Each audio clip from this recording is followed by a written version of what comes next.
Hello, happy Friday, TGIF, and a great Friday shout out to everyone that was ready for the weekend. So it is the weekend, and I am so excited about this stream. You know, we started Philly. By the way, I'm Philly, and welcome to my kitchen. We started streaming in early March last year, and I have really yet to do an iconic Philadelphia dish. And so I'm so excited about today. And little did I know that in making this Philly cheesesteak tonight, that tomorrow our Eagles would be in the playoffs, and which means Hubs is super anxious and we'll be very glad when tomorrow's over. Hopefully, nervous day.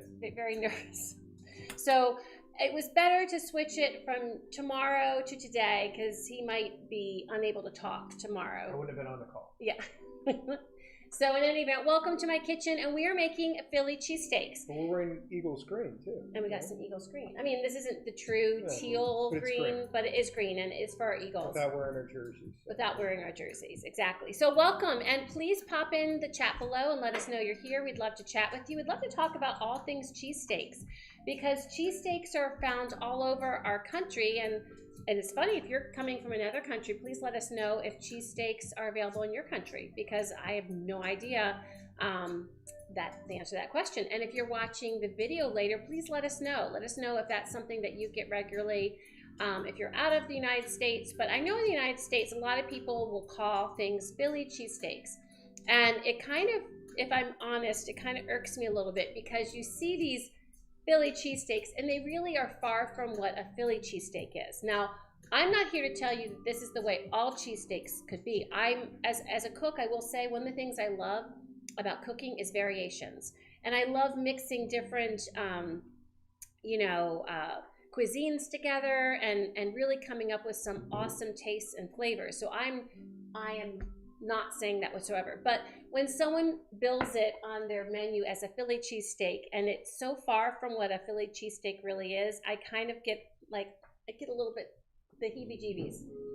So because I feel like it puts out there that is what the Philly cheesesteak is, because everyone knows about, I mean, not everyone, but a lot of people know about Philadelphia, and they're known for their cheesesteaks, but I think what they don't always know is what that means. For instance, Chicago is known for the Chicago hot dog. Well, the Chicago hot dog is not just a hot dog with mustard on it. Like there's certain things that go to a Chicago hot dog. So I'm here to kind of share what makes Philadelphia's cheesesteaks unique. That's not to say that there's not a lot of versions. So I will say we, for a little while, lived in Cincinnati. We love Skyline chili. In fact, we haven't had that in a while, and I think we need to change that. So love us some Skyline chili, and Skyline actually gives you a couple different variations for it. It's this interesting chili that is kind of fine and has these warm spices in it. You did a stream on that. No, I haven't yet. No, I did a short. Yeah, but you did a stream on, you did something with Cincinnati chili. It was short. It was a short. That's okay. And I didn't do the real Cincinnati chili. I was just talking that I was craving Cincinnati chili. And so I just took what I could to kind of give me that feel. But Cincinnati chili involves the special chili, which has a certain flavor, fine grated cheddar cheese, onions, beans, and anything else. Well, it's a five-way if you're doing onions and beans. That's my point, though, is that there's different versions. So not everyone eats their Cincinnati chili the same way. And that's how it is with Philly cheesesteaks. I was actually on Post, where I'm also located, and there was a fella from, I can't remember if it was South Jersey, but somewhere in New Jersey, that was talking about his experience, and I tend to agree with it. One of the things I think that makes a truer Philly cheesesteak unique is the processed cheese element. And he was saying that he felt like Whiz, which we are going to be using tonight. You can see this lovely can of processed orange cheese for your pleasure. I'm telling you though, you know when things work?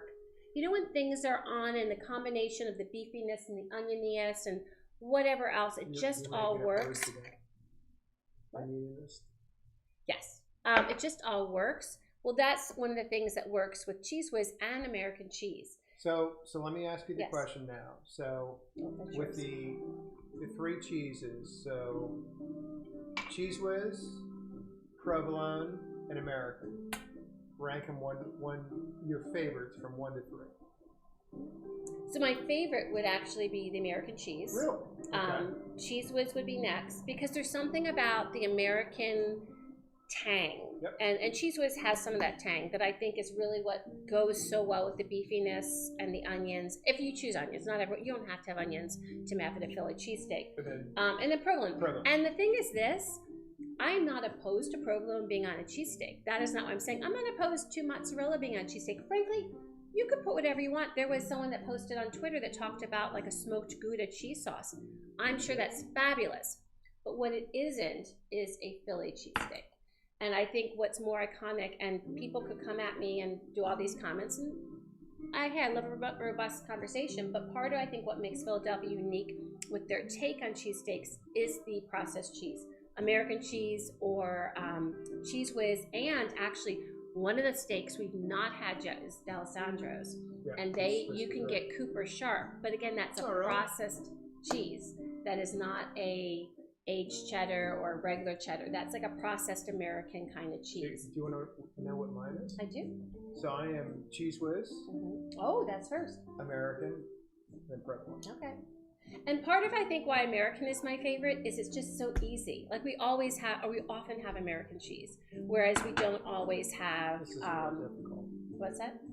Oh, you're saying we always have. Yeah, but I don't always carry that. So yeah. So welcome, and I'm going to get started. So the ingredients that we need are actually quite simple, which is one of the things I love about it. One of the things you need some thin shaved steak, and this is actually ribeye steak. I was freaking out when I couldn't find it, and then I saw the box of shaved ribeye steak. They were loading it into the cold case. And so that's what we're using tonight. You could use other versions of steak, but do use a good steak, like a decent, yummy steak. You don't want it. So who uses, I can't remember, is Pat's or Gino's? One of them uses ribeye and one of them uses something else. I don't have that answer. I know that most places actually. I just can't remember. But I will tell you, and from what I've heard being in the city, is most places use ribeye. Yeah, I know, but they. So tonight we are using a shaved ribeye. We are using Cheese Whiz. We're using onion because one of the things that's funny when you go into these iconic places, not so much some of the mom and pop shops, but some of the ones that are really popular, is you got to know what you're going to order when you get there. So like for this, with Whiz and onion, you have to say, I want one Whiz wit. Wit means with onion. So we like onion on our steaks, and so we're going to get those grilling right away. The other thing is a good Italian roll, some of you might call it sub roll. And now I can't get the ones, or I can't easily get the ones they use at some of the restaurants, but Amoroso's is a kind of roll that is plentiful in the city, and I think they do a decent job. So that is the other thing. So I have these out here, ready and waiting. I'm gonna get my onion cut so we can get this party started and get the celebration. So Pat's uses ribeye. Oh, I forgot something. I just realized I didn't set my camera up, so I need to get that set. So friends, give me a second to get my camera set up. Okay, I could have sworn it was different. Oh, that's right. One's sliced and one's chopped. That's what it is. They both use ribeye, but I think Gino's does sliced ribeye, and I think Pat's does chopped. Okay, 1 second, friends. I'm trying to get my camera ready. I forgot to get that ready ahead of time. It looks like it's popped up. Okay, 1 second. There we go. So there's a lot of iconic cheesesteak places around the city, and I think there's some really great ones that are not the most popular ones, but Pat's and Gino's are the two that are probably most well known. There's Jim's, which is probably one of our favorites, which is on South Street. Just burnt down, but they're rebuilding. Well, it didn't just burn down, but burnt down over the summer. Yeah, and they're gonna rebuild, and it's gonna be open this coming year. I think in the summer or after Memorial Day, I think is what they said. Exactly. Yeah. So that's great. And Jim's is phenomenal. And then D'Alessandro's, which you mentioned, we still have not eaten. But then there's a bunch of good ones, like Ishkabibbles is good, and there's a lot of good ones. There's a lot of good ones. And I think one of the things people like in Philly to do is talk about like what their favorite is. Yeah. What's your favorite? Right now, as of the ones we've had, it would be Jim's. Right. I really like Jim's, yeah. So Tony Luke's is another one, but Tony Luke's does a bunch of other things too. But I've never had. You've had many more different ones than I've had. I've never had Tony Luke's. I've never had D'Alessandro's, which we want to do when we said we'd like to have it sometime this year. And actually, over in Camden, Donkey's is supposed to be a great cheesesteak place, and it's on a Kaiser roll. It's on a round Kaiser roll, which is so interesting. So, anyways. I think So if you're from Philly, please pop down what your favorite Philly, or if you visited Philly, what your favorite cheesesteak has been when you've been here. I think I'm a Pat's and Jim's guy. Pat's and Jim's guy? So far. I mean, it's really hard to go wrong at any of those places, but I will say the more neighborhoody places, like D'Alessandro's has a strong following. Well, we haven't eaten there yet. So one of the things you'll notice when you go to places is they do their fried onions differently. So both of us really like a bigger fried onion, so I'm going to make these pretty nice size because then you get a lot of good texture, and then we're going. And they call them fried onions, even though they're not fried technically; they're grilled, right? So yes, and when you cook a cheesesteak, it's usually cooked on a flat top. Now I don't have a flat top. I have a hole where a drawer used to be. For those of you who did not hear the stream earlier, that we had some work done, and he could actually talk about it. But we have a hole there now. But yes, a flat top. There's those. What is it that David has? Those Blackstone flat tops. Yeah. A Blackstone flat top would be perfect to cook a cheesesteak on. That'd be much more authentic. But we don't have that, so we're gonna do what we can do, right? As home cooks, you do you, and you make it work. So let me get these just cut pretty big. I love the onions with it. To me, the onions just give like a really yummy flavor. Do you need me to do anything? No, there's just not much to do. You can just hang out, babe. So what I'm gonna do, again, this is just my home cooked version, is I'm going to put a little olive oil and butter together because I know butter gives flavor to fry my onions. Now, I'm changing my mind all of a sudden. I had another pan because I wanted to keep them warm, but I'm realizing I want that onion flavor here. So since I'm a home cook, I'm going to let that warm up, so we need to give that a second because I want the onion flavor before I put my meat in. So, and actually that is what would be happening on a griddle. They would have onions going, they would have beef going, it's kind of all going at the same time. But I do need a pan to keep them separate when my beef is going. If you ever get a chance to go to one of the large cheesesteak places, it's a lot of fun just to watch them cook. Yeah, it is fun. And I will do my best to make a nice cheesesteak for Hubs and I, but I can't chop up the steak. Now it's already thinly sliced, but I can't chop it up because I've got nonstick. So I've got to be gentle and careful. So you'll see the method I'm going to do because you might be in the same situation as me. You might have something nonstick you're cooking it on, and you can't just go to town cutting and chopping and making a big old noise. So I'll show you kind of what I try to do. I'm going to put this over here so it's ready when it's time. Let that pan heat up. And I'm actually going to put these over. And we'll keep our Whiz to remind us to warm up. You said your favorite was Jim's or Pat's? Jim's. Yeah, I love Jim's. That's my favorite for sure. Okay, so it's getting warm, so I'm going to add some oil and some butter.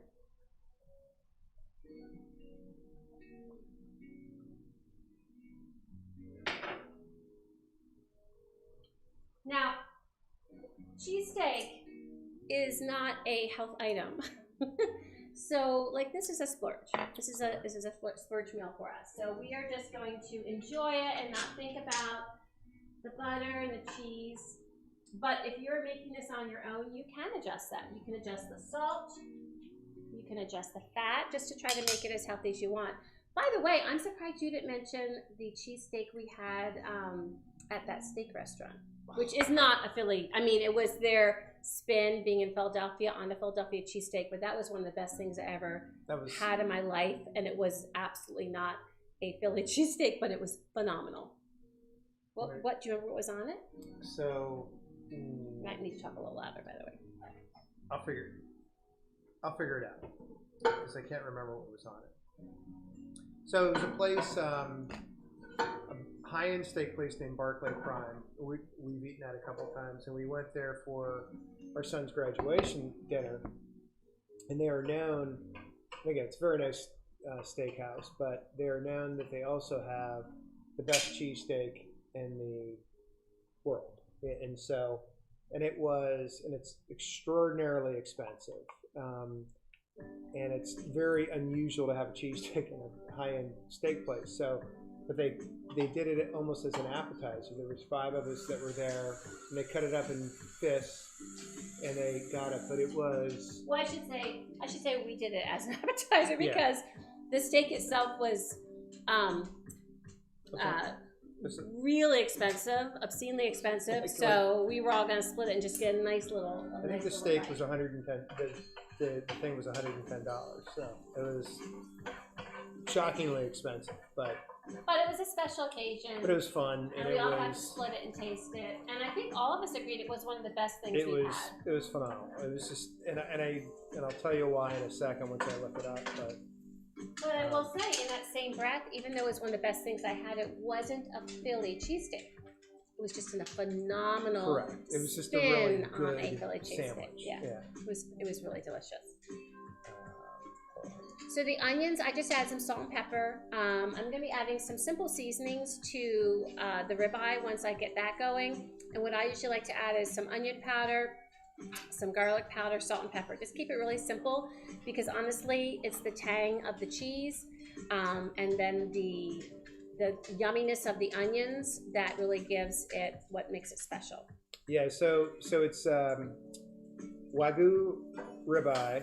Oh yeah, so it was the Wagyu beef. Foie gras, onions, truffled cheese whiz, and it's served with a half bottle of champagne, which we didn't actually get. We actually said because you could save money not having the champagne. So we're like, could you leave it off just to cut it down a little bit? Yeah. So I forgot about the truffled cheese whiz. Yeah, so they did try to definitely give authentic spin to it, but obviously there was a lot. Foie gras is not on any Philly cheesesteaks. Or is it Wagyu beef? I was probably as excited as I've ever seen our kids. Oh my gosh, they were so excited. Well, when you have kids and you're used to, as a parent, always saying no to things. So our sons, who are adults now, young adults, I mean, not young adults, but they're in their 20s. And neither one said anything because it was really pricey. And then I think the waiter talked about it, and when their dad said, "Oh, we're gonna get it," their eyes just went, "What?" They almost looked like they were 10 years old. It was adorable. It was very cute. Yeah, it was pretty fun. So also I'm looking for with my onions is I'm just looking to get some nice color, not caramelized, but just some brown on the edges, soften them up. I'm gonna get this pan warm just so that it was warm, just so that it's warm when they end up going in there. What's going in there? The onions. Oh, so you're gonna, okay, I got it. Yeah, so because I want them to have a way to stay warm when the steak is done. I got it. It's kind of like the other pan. What's that? It's kind of like the other side of the grill. Yeah. So we just put them on the other side of the grill. When we do our steak, this is all going to cook up really quick. And one of the things that they do with the cheese whiz is they put some whiz on the roll, and then they lay the roll on top of the meat, and then they flip it over. They add the onions, and then they put more whiz on. So that's what we're going to do. You want to talk about the rolls? I just talked about the rolls. You did? Yeah. I wasn't listening. That's okay. That's not uncommon. I'm going to get this started to actually just be warmed up, so that way it'll be mostly ready to go. So I don't want to warm it up in here because I just don't trust the glass jars as much. Look at that. Do you need all of that? I'm just warming it all because we can put it right back in. We're not going to infect everything with it, but. My goodness. My arteries just hardened just looking at that.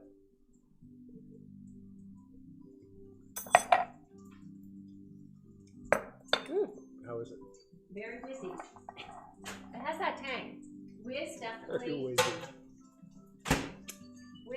already has a certain tang. Yep, it does. And I would say it has more of a tang than just American cheese. American cheese is a little more mellow. All right, let me check these onions. I think they're about ready.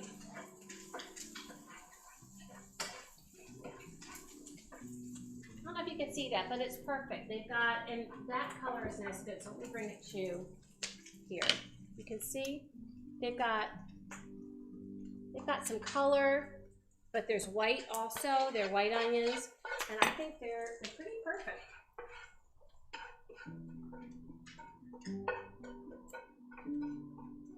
Okay, just wipe this off. Got a little oil on the bottom. Smells good. It does smell good. So now what's nice is our pan already has some onion seasoned oil on it, which is lovely. Put that back over there. So when was your first cheesesteak?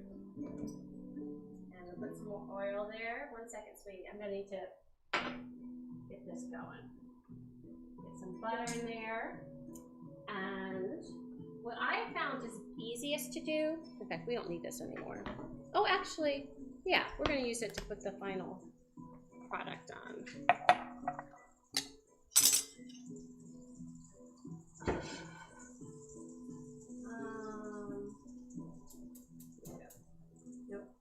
Low right now.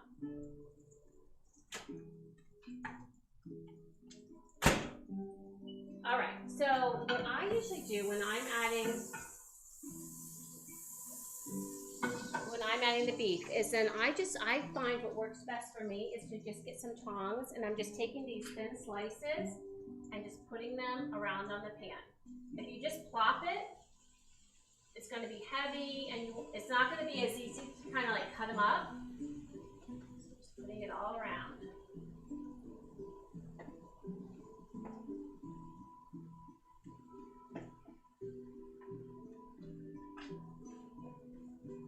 And you can see that it's quite beautiful. Like the meat is great.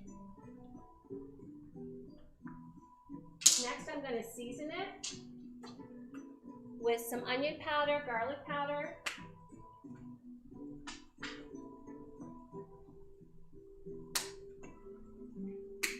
That's a good point. Do you know if any of them do that, or is it just you doing that?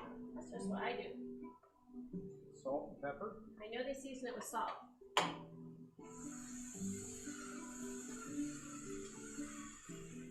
I know they season it with pepper.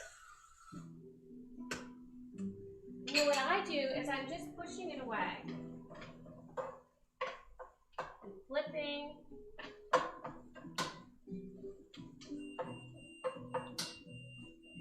Can you stir that, please? Yep.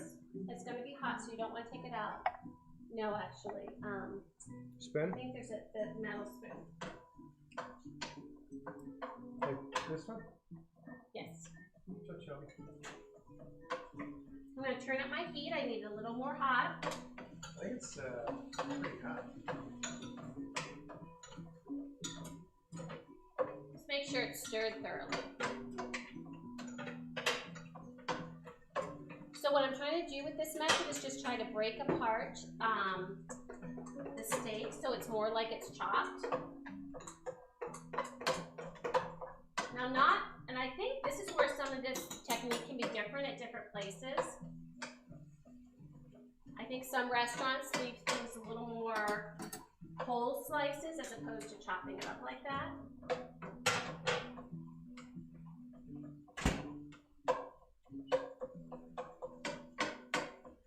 Well, that's what they were saying. They were saying Gino's does more sliced and Pat's does more chopped. Mm-hmm. Okay. I do think there's a lot of places that do more chopped. Mm-hmm.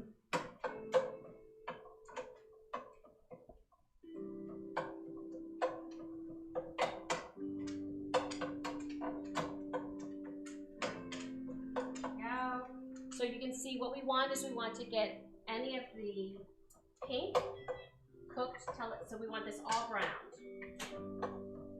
I love a rare medium rare burger. I love a medium rare steak. I don't want a medium rare cheesesteak.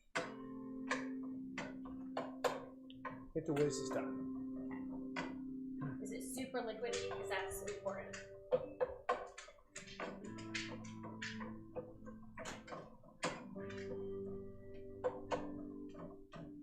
Yeah, it's pretty liquidy. Take it out and get a heat pad so you don't burn yourself.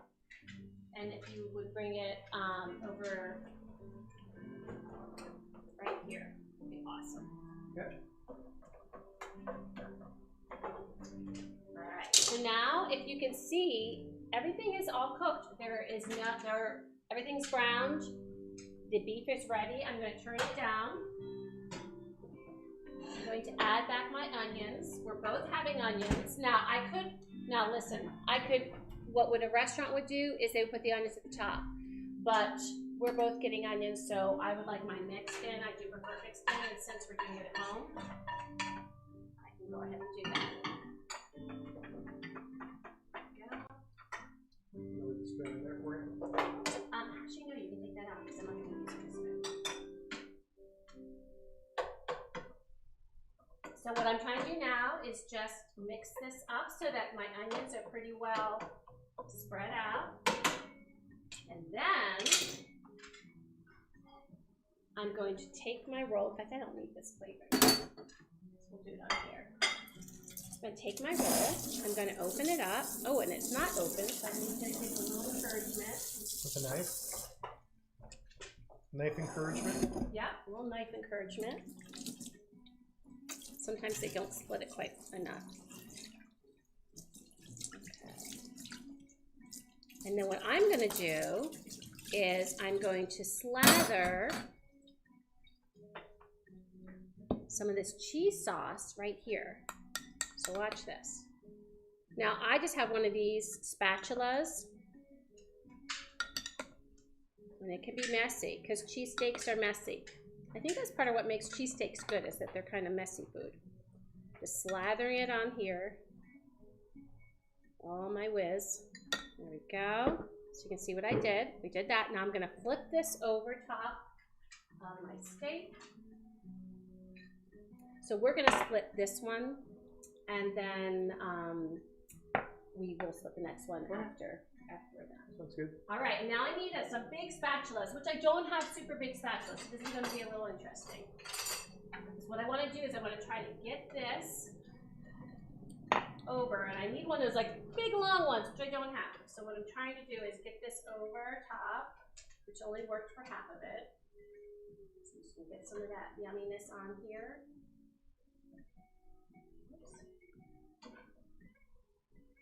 Would you like a beer? Sure. That'd be lovely. Okay, and then we need more whiz. So you can see what we got here. Got some good oniony, and we got a couple more onions, I think. You're hanging off the back there. Off the back door there. Oh, we are. Okay. Get a couple more. There we go. So here is our lovely cheesesteak. But we need a little more whiz. Now I'm going to drizzle because I don't want to ruin all my cheese whiz by getting the beef on there. Ooh, that's hot whiz. I just got that on my finger. This is why they do it in the kitchen. So, yeah, that is hot. You're right. Told you. All right. So, and we lost some. So I need to put some of that back in there. And you can see how good this looks. Oh my goodness. Oh. Oh my goodness. So excited. So did you get a beer? Not yet. Not yet? I'm good. Okay, I'm going to turn that off. It doesn't overcook. Okay, so what I'm going to do next is I'm going to use this to get this back in my cheesesteak. Friends, look at this. Look at that yumminess. Can you turn off the wireless cam actually? Look at that yumminess. And I'm going to cut it right down. Go to what? Go to camera scene. There you go. Thank you, babe. And I'm just going to cut it down the middle. There we go. It's going to be really hot. It's actually not too bad. So the whiz actually helps. I'm digging. I'm going in.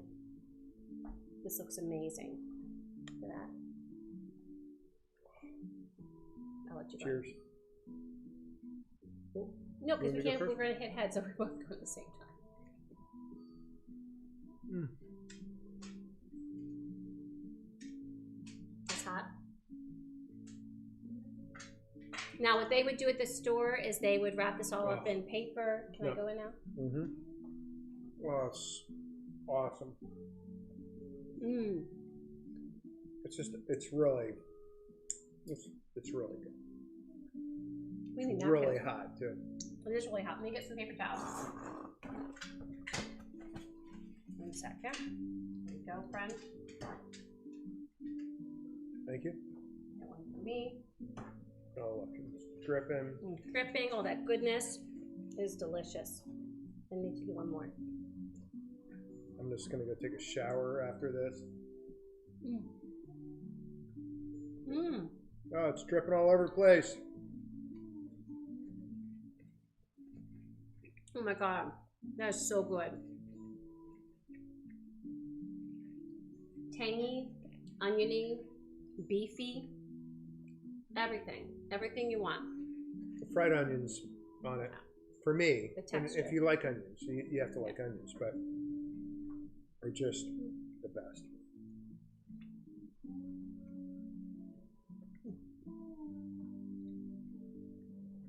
Oh my God, Fist bump.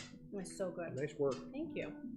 So you can see how easy it is. And you can see that really what makes it iconic is the processed cheese. So again, that's not to say that you have to eat your cheesesteaks this way, but for it to be Philly, it should have American cheese, Cheese Whiz, Cooper Sharp, something processed on it. The onions are preference. People order it with onions. There's some places that allow you to get pizza. allow you to get the peppers. Yeah, right. But like I've had peppers on a steak in another state when it was called a cheesesteak, but not even intentionally. I love peppers, but I just prefer them not on my cheesesteak. But you can, right? So, but I don't know if all restaurants allow that. But the common one is just cheese or cheese and onions. That's probably what's most popular. And you can get mushrooms, but I would say the common one is cheese or cheese mushrooms. Pizza steaks too, but you know, there's all kinds of But this is stuff. what makes it iconic, that orange goodness from Whiz, Cooper, or from American cheese. So we're going to wrap up so we can finish this next one. So we can eat this. Yes, but thank you so much for joining us, and we hope our Eagles do well tomorrow. We hope whatever team you're rooting for does well, Go Birds. unless it's against the Eagles, Unless and then it's the Giants. then we hope it doesn't. No offense to any of our We hope Giants we lose. fans. But hey, we're rooting for the home team, right? So go Eagles, fly. And until we eat again, I don't remember what my next stream is next week.